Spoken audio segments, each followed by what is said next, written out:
Russia's SAM system are being hunted down while in hiding, as Ukraine's surveillance drone spots and follow them back to send coordinates for a GMLRS strike.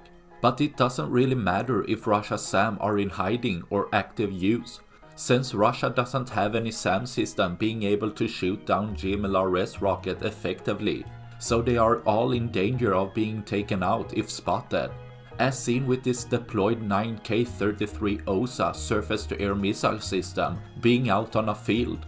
As a GMLRS rocket airbursts close by, the OSA system doesn't even try to shoot it down, but gets completely destroyed as the explosion and blast fragmentation cause the interception missile to burn up, destroying another of Russia's SAM system, leaving one less for tomorrow. That's all I had for this video. Please like and subscribe for more. Thanks for watching. Bye.